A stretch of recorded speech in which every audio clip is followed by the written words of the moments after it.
북한이 매우 공을 들였었지만 결국 실패한 군사 정찰 위성 발사에 대해서 가장 엄중한 결함이다라는 표현을 쓰면서 실패를 이례적으로 자인했습니다. 이른 시일 안에 재발사를 하겠다라고 예고했지만 구체적인 일정은 밝히지 않았습니다. 자세히 듣겠습니다. 신현준 기자 나오십시오. 네, 신현준입니다. 네, 북한 노동당 전원회의가 원래 예고했던 것보다 늦게 열렸고 이 군사정찰 위성 문제하고 관계가 된 것이 아니냐라고 관측을 했었는데 이 얘기를 많이 한 모양이군요.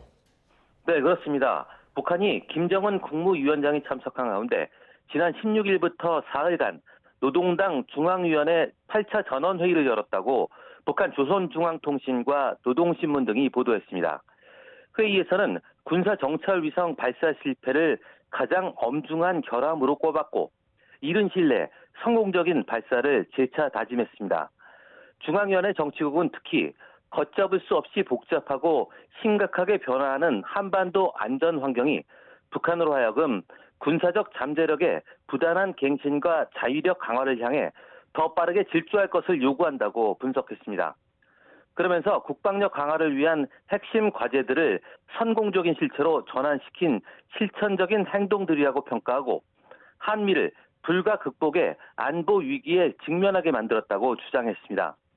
그러나 간과할 수 없는 결함들도 있었다면서 가장 엄중한 결함은 지난달 31일 우주 개발 부문에서 중대한 전략적 사업인 군사 정찰 위성 발사에 실패한 것이라고 지적했습니다.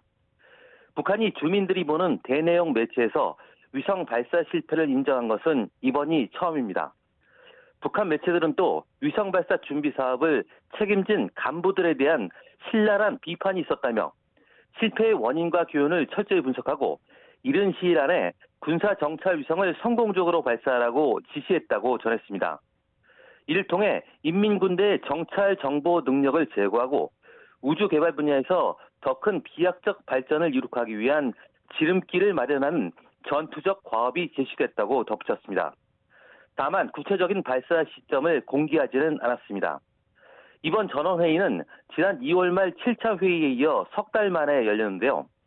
김 위원장 집권기 동안 상반기에 전원회의가 두 차례 열리는 것은 이례적인데 최근 악화하고 있는 식량 난과도 무관하지 않다는 분석입니다. 네, 알겠습니다.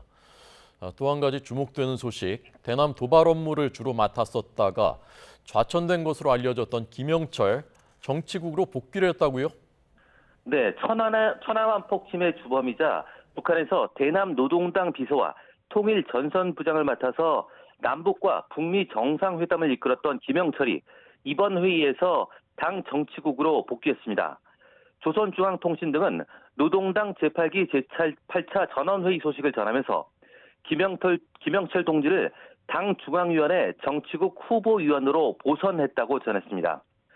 김영철은 2021년 제8차 당회의에서 대남 비서 자리가 없어지면서 통일 전선부장으로 사실상 강등됐고 지난해 6월 당 8기 제5차 전원회의에서는 통일 전선부장 자리마저 후배인 리선권에게 넘겨졌습니다. 이어 같은 해 9월에는 상임위원회 위원에서도 해임되면서 야인이 됐는데요. 김영철은 노동당 중앙위원회 이름을 올린 데 이어 주요 간부로 가는 데 필요한 정치국 후보위원이 되면서 앞으로 대남 업무에 복귀할 것이라는 관측이 나오고 있습니다. 또 지난해 당비서와 경제부장에서 해임됐던 오수용도 다시 당비서와 당부장으로 복귀했습니다. 북한 언론은 오수용 동지를 당 중앙위원회 비서로 선거했고 당 중앙위원회 경제부장으로 임명했다고 전했습니다.